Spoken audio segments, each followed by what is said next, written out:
All right, dude. What's in this white box? Let's just get to it. We've hit it a couple times, but now I've been toying with you. Straight from Japan. Probably 1990. Dang. I would say 1990, right there. Okay. Yeah. So, like, there was no internet back then. There was no eBay. There was no real way to just order a bait from Japan like there is now. How does one acquire a box with a Michael stamp on it from Japan in 1990? Talk me through it, man. Like, how does that even come to fruition? Well, I was. You jump on an airplane and like. I was fortunate. I was very fortunate. Larry Howard over at Phoenix Rods and Bait Company. It was before his bait company, but Phoenix Rods. He sponsored me as well. And Larry was very kind and very generous to share the baits with me. And he was getting them from Japan. They were coming via through the airlines in a suitcase. Wow. And it was almost like smuggling. But back then, typically, that's how the baits came through and filtered into the West Coast. For the ones that were lucky and fortunate to get the baits. Okay, so now you couldn't just go to a tackle store, even like the high-end West Coast tackle stores. Nobody had access, and this was a very limited amount that came in, and at first only a few people had them, and it got to a point where I did have a few, and then shortly after, I just told Larry, I said, I gotta have some baits, and luckily, I got there just when he got a shipment in as well, and he was generous to help me out. And I ended up purchasing quite a few, in fact. And what's the going rate on one of these baits in 1990? You're looking at $100, as high as 150 on the water. Okay, let's paint the picture for these kids at home that are like buying mothers and depths and eye slides and all these expensive baits, right? In 1990, I remember buying, a shad wrap or a rattle trap in the store for $4.99 and really struggling to come together and put the money together to buy that bait, let alone see one for sale, past $15, $20 like they are now. $100 for a bait. We're talking about a popper here? That would be equivalent to a $500,000 bait now. Yeah, exactly. You put it in perspective, that's crazy. Inflation, yeah. Yeah, but if you got it in the boat and you're in a tournament, guys will pay. And I remember being on mead, and people going to the parking lot. Hey, you got a Michael? I got $100. I got 150. Whatever. I'll buy it from you. Right. I got a story. Andre Moore. Who's Andre Moore? Oh man, that's a vague one for me. I know the name. I don't know the history. I don't. Andre Moore is he is the owner of the Innovation Company. Oh, Reaction Innovations. Reaction Innovations. Oh, right. Andre Moore fished as an amb in my boat one year. Okay. And I had him put one on. He had no idea. And I made sure, and I tell him, hey, make sure you got at least 10 pound on this. Oh my goodness. At $1,000, in perspective, I'd be like, throw this on a rope. We're on Shasta, and he right out of the gate, snap. Topwater though, did you get it back? Andre retrieved it, actually. Where was it? Up on the bank, like 100 yards, or was it? I'm just gonna say he retrieved it. He retrieved it. I was the hawk that didn't take my eye off. I had a general idea where it was, and he actually retrieved the bait. Yeah. Cool. And it was one of those deals. It's kind of funny of all the people, Andre, and he turns out goes back east and makes a name of himself and becomes a big superstar in the fishing world. He's been very productive with his bait line. Yeah, but I wanted to share that. Just That's cool. shout out to Andre Moore. Hey. Yeah, it was fun. But, Sweet. Well, let's see what Andre fetched that day. well, I have a few left. I actually, They're to in be honest the with package. you, to be honest with you, I have another box. They're that special back then. I have another box that's been put away. That's like under wraps too. This is special, and I actually already have a custom one for you that I modified a little bit What? and gave you the bling bling. Oh, come on. You're not giving this to me. And this is your bait. Oh, bro. And that color right there, you can't. This is bread and butter on that. That is sick. Yeah. I mean, that's baby bass-ish. That's sunfishy. You know, that's a bait I can throw across the country. I think it's sick. Yeah, I've been tying up these feathers for over 30 years. No kidding. Yeah, That's a good-looking feather. A good 30 year plus. That tie is probably 25 years old, that tie. I've made a bunch. Yeah. So tell me about the Michael again, man. Like, let's break it down. What makes this bait so special, so effective that, you know, you guys are literally spending $500 to $1,000 almost on a bait in today's money? Gosh, this bait was just the shape. The key was the shape of the nose here. Is it really that different? Because, you know, Is the a shape. kid looks at that and he says, oh, that's a Rebel Popper, or that's a Rio Rico. Well, this had more of a spitting spray Mm. effect that simulated school of fish. Okay. And it was subtle. And it wasn't your normal plop, plop. Yeah, you can get that out of that, Okay. but you work it fast Uh-huh. with you know, just on a rhythm, retrieve, and you can get it to spray, spit, pop, and just break up the retrieve. And that's what separated it from the rest of the baits. And the fish never heard or seen any profile like this combination at all. And by far, it was just phenomenal. And there's a window, like I say, there's a window to throw these baits. And when you throw them, I mean, my gosh, it's phenomenal. So even though this is the magic bait, you still needed to understand circumstances and scenarios and opportunities and those windows that you speak of for it to really shine. Oh yeah. Oh, you can't yeah. just take this in the middle of the winter and throw it out in the middle of the lake No. because it's that special bait. No, this bait here has its moments and has its time and place. Definitely. That's a sexy bait. Yeah. What else we got? And that's what it looks So like. see, I've actually never seen a packaging for Michael. Look at these colors, man. Those are Japanese colors through and through.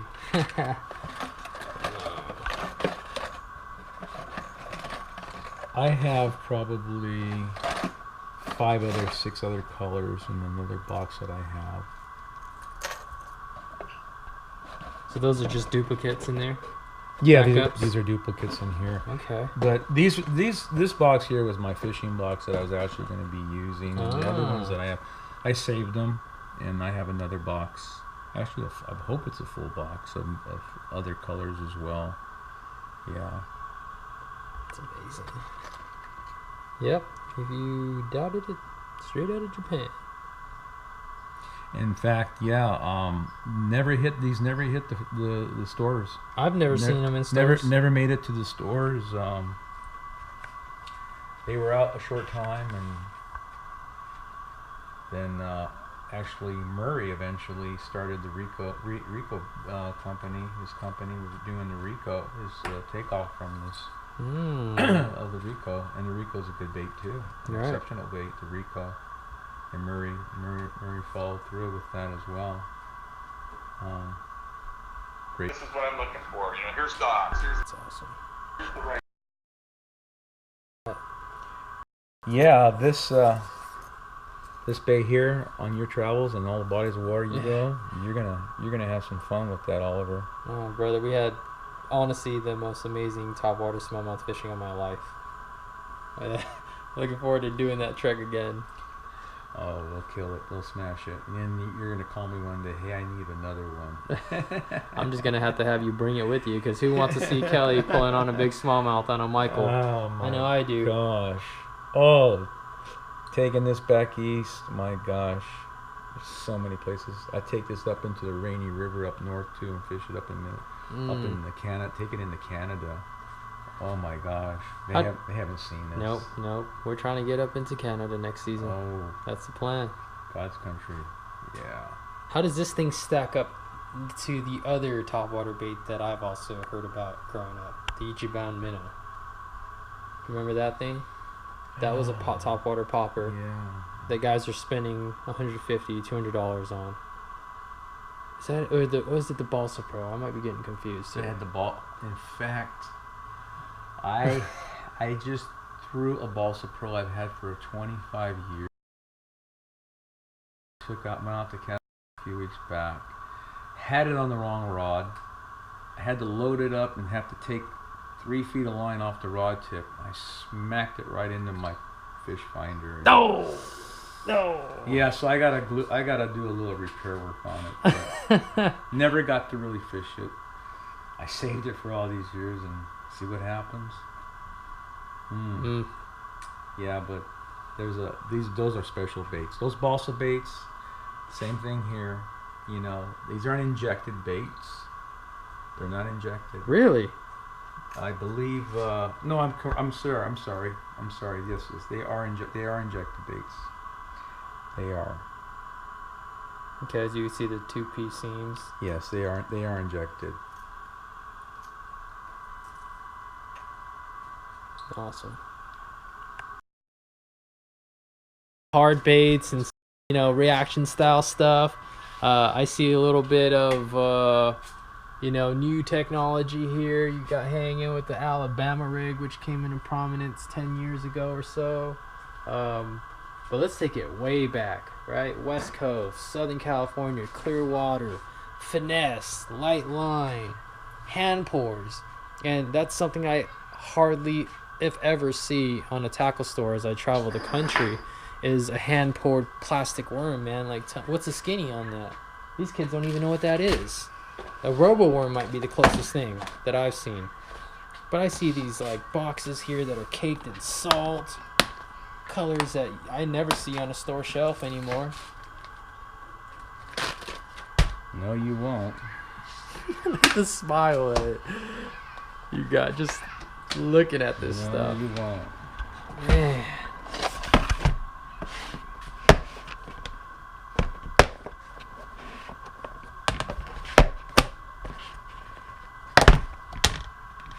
Look at this. 3-inch paddle tails. That's probably a 3-inch straight tail worm. I mean, this is West Coast, straight through and through. This is stuff I grew up fishing. Yeah, this is history here. Definitely history. Right there. That is history. So, all right, tell me about it. What is that? Oh my gosh. Back in the day, everybody was throwing small reapers, small paddle tails, ultra small, very finesse. And if you can believe this, 4 and 6 pound line catching teeners. Come on. Teeners, all double digits. So many big fish we caught on these baits. I mean, that right there, Castake Lake. I mean, teeners. Okay, I have not caught the teeners on the small bait, but I've caught. Oh, it happened so much back then. I've caught the double digits, but not the teeners. Heard plenty of stories, but these right here, these little mini shakers right here. In fact, I'm gonna pull you out right here. That bait right there. That bait on Castake Lake, for me. With the cinnamon as well, cinnamon blue, cinnamon has been phenomenal in orchestrating caught. Back in the day when Kruby Kadota were using they were all using bait, they were using crawdad. I remember being up there bouncing in between those guys and catching big double-digit fish, soaking these out there.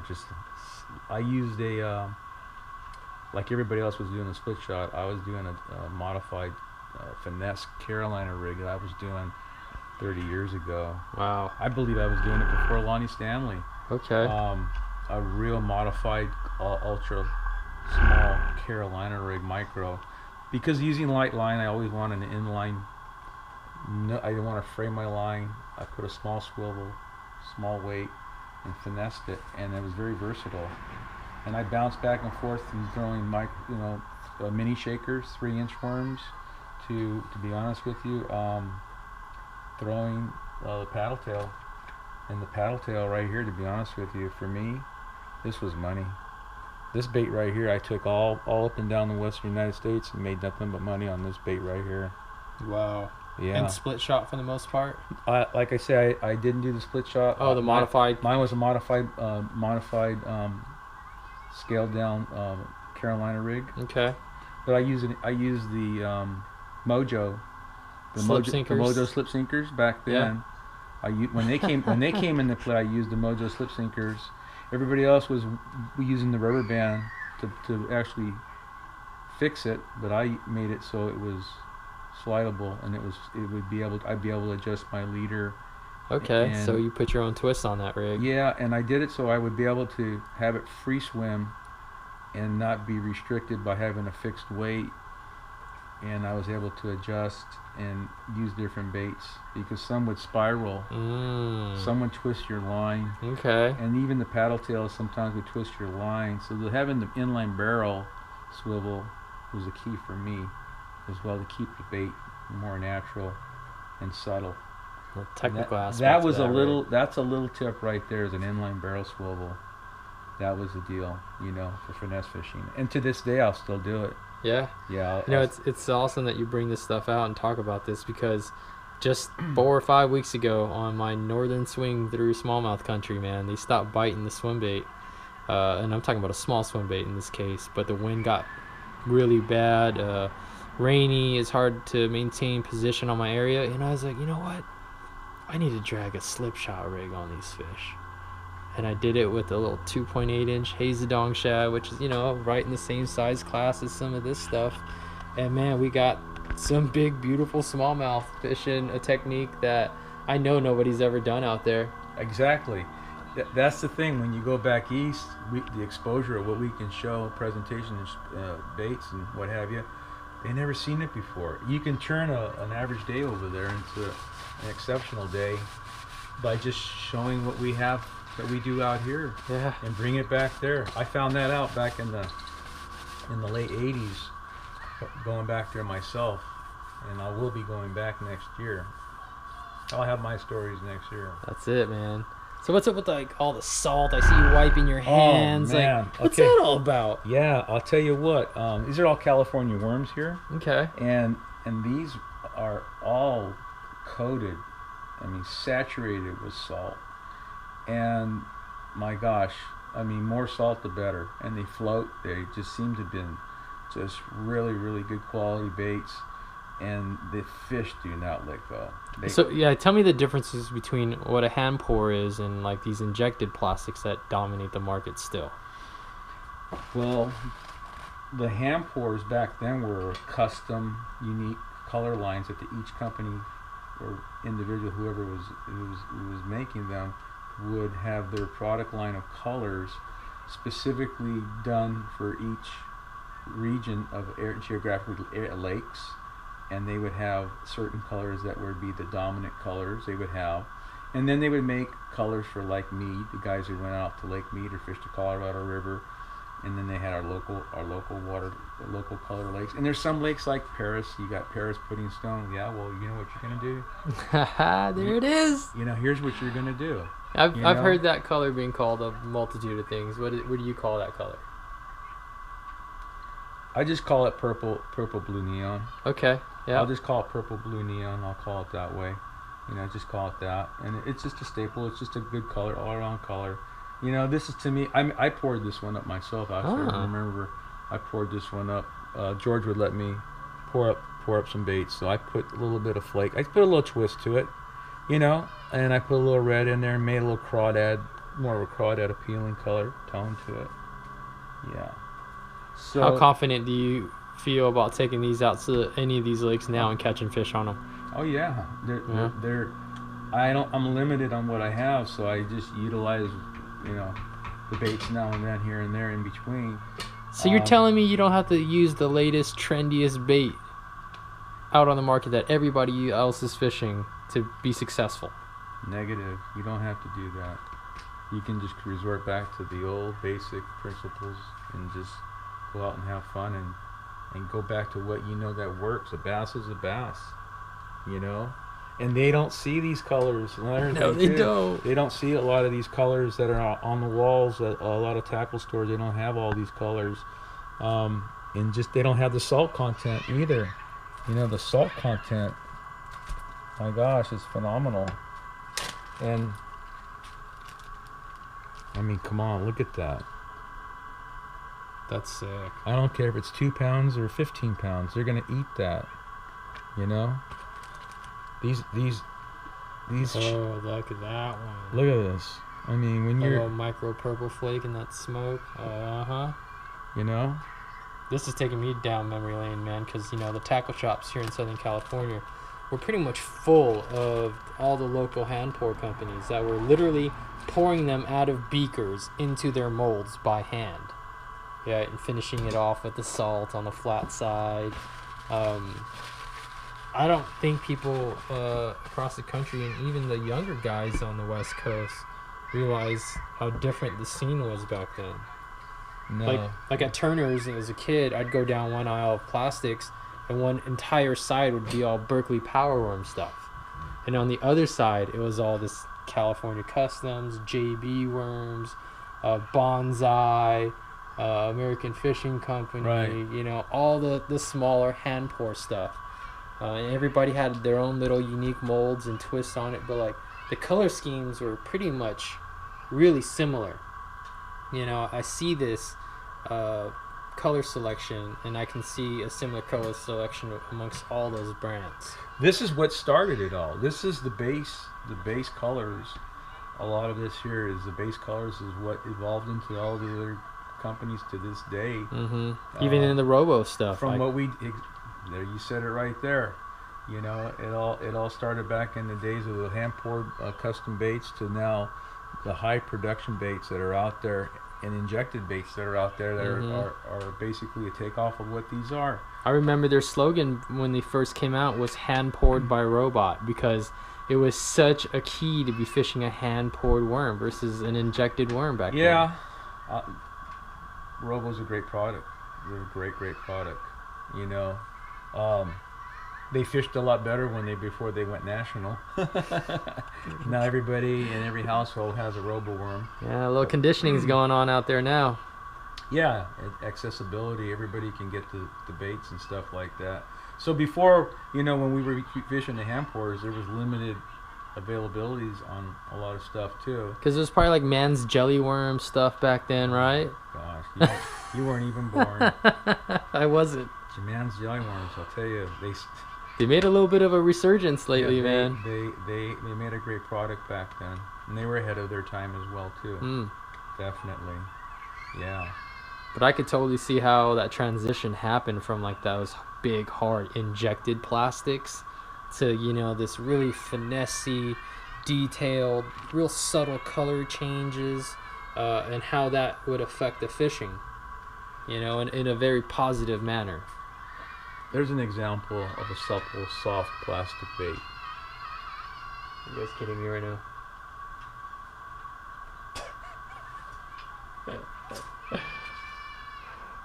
Yeah. Let's kill that.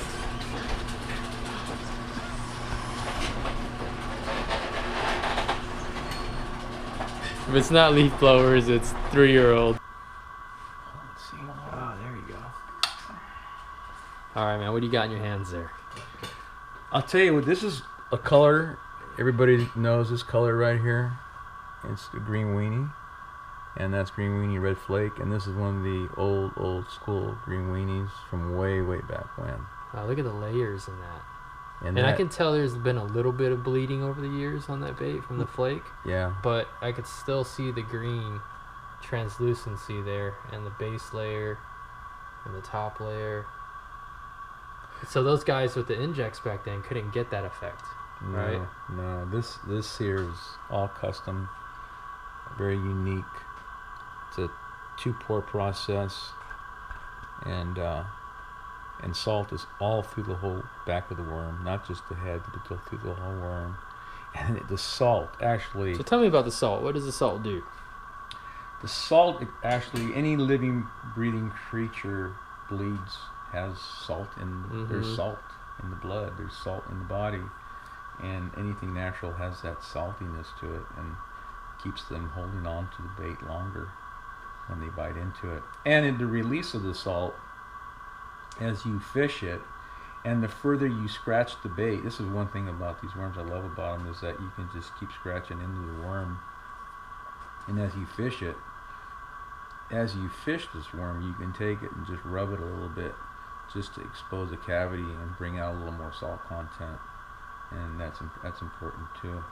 So the salt that could be halfway through, eventually you can just kind of like Works its way to the surface, huh? Yes. Especially as you catch multiple fish on these baits. Well, one thing, and I got this thing when it comes to catching fish on a plastic, if I can salvage that plastic and throw it right back out with the slime and the taste and the smell of that last fish I caught, I have duplicated and caught another fish back to back on the same plastic, throw right back out, and catch another fish. So quick. I mean, just instantaneously. And I believe that's the scent. It's the scent. The fish puts off the scent, the smell, everything about it. And I've duplicated that many a time. As a youngster, I didn't have any money. So I really try to stretch the life out of all my baits, and especially the plastics, because I was a plastics kid. I caught fish on plastics. Like, I was a Texas worm, Carolina rig, split shot dude back then. And I'd salvage every bait I could, man. I'd bite the head off to where it was ripped, where I couldn't rig it anymore, or I'd take them home. And I remember that tool they used to sell, the wormizer or whatever. I had one. Yeah, to try to repair all my plastics, but I did it with a lighter. And those baits would continue to catch fish for me. They'd be looking all, they'd look terrible after melting 2, 3, 4 times, Oh, yeah. But they continue to catch fish, and I didn't even really think about the salt release principle that you just talked about. Yeah. But it makes sense. It does.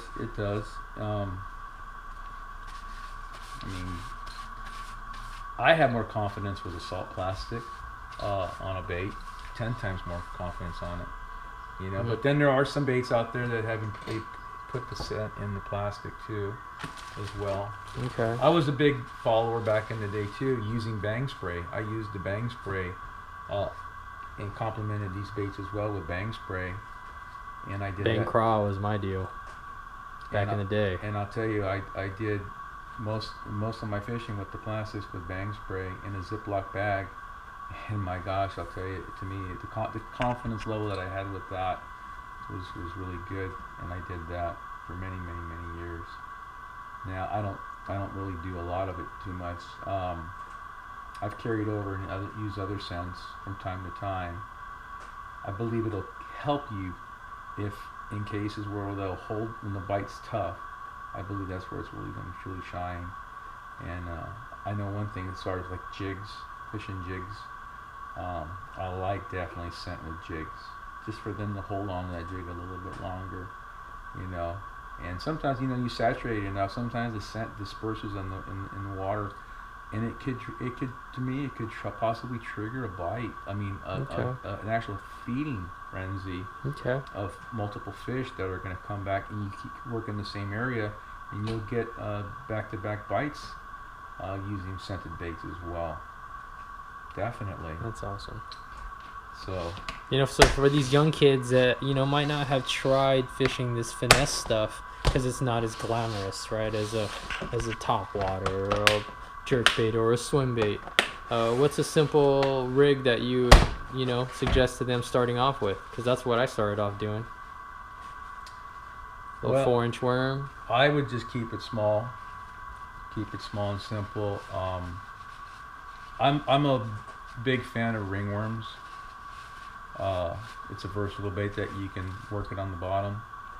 You could swim it. Grubs. Okay. Oh yeah, the grub. I mean, the grub. What happened to the grub? Oh, I got plenty of them. I probably got about 500 of them. And I have all the old Yamamoto stuff they don't make anymore either. Good stuff, good baits, good colors. Yeah, the Yamamoto on a dart head could be deadly. I mean, wintertime dead sticking and working the bottom can be deadly on Yamamoto. I like a 5-inch. I just stuck with the 5-inch overall and doing very well with the Yamamoto 5-inch grubs. That's just a no-brainer. Yeah. I mean, that I would recommend definitely. And then also Berkeley Power Baits. You know, even though they changed the formula, they still make some good products out there. Berkeley makes some good stuff. Any of the craw features, feature baits, small baits, anything in the 3.5 inch to 4 inch size baits, it's just a good overall go-to learning bait to go out there and play with. I tell you, guys don't drop shot or don't drag too much anymore, but a lot of guys missing the boat on that too. Yeah, absolutely. You know, everything's about drop shot. You know, everything's about what's trending and what's this and what's that. But hey, do whatever your buddy's doing on the front. Do the opposite, and see what's going to happen at the end of the day. Okay. You know, and that's for me, being in the back seat or just going for the ride. Sometimes, rarely do that, but when I have, it seems like I've outfished my boater or my partner who was with me during the day, and I've done that from the pro level all the way down to just fun fishing, you know, and just work around it and take advantage of it. Different angles, different angles on how you cast is important too. Watching where your partner casts before you, and presenting a different profile, a different type of bait. And I've seen that happen 9 out of 10 times, where you'll get that bite behind the guy in front of you, you know, or coming behind the boat. You're coming behind a boat that's already fished the water ahead of you. They ran over the fish. Yeah. But now I'm going to fish the fish that they ran over. Yep. And that's the rewarding part about it too. Boat positioning, you know, that's the thing too, is just thinking about, you know, what you're doing, placement, and where you should be. Think about where the fish are, where they are, and then adjusting to that. I don't care if you're in a park lake, you're on a big body of water, wherever you are, adjust. You know, these guys at the park stand right at the edge of the water and fish. I remember going to the parks fishing 20 feet off the bank. What sense does that make? 30 feet off the bank. Oh, man. Well, that's my hunt. I got a lot of hunting skills behind me too. I was a bow hunter back in the day. Okay. So I would seriously, and I did some Sierra. I did some high elevation, some backpacking motorcycles back up in Kennedy Meadows, 50 miles back in no man's land in timber country, going for golden native trout, and seeing how they react. And a shadow, a leaf hitting the water, all that fish react to. And I know anybody who's casted and seen fish just spook just from a cast, people overlook that. The fish will spook just from your bait flying over the water, and they'll spook. You got to go stealth. You got to think about that. You got to go stealth and stalk them and hunt them sometimes when you need to. Makes a difference of catching them and not catching them. And that's where an extension of like the techniques and how finessey these hand pour worms come into play too, right? Definitely. Awesome. Thanks for sharing, bro. Oh yeah. That was cool. Memory lane.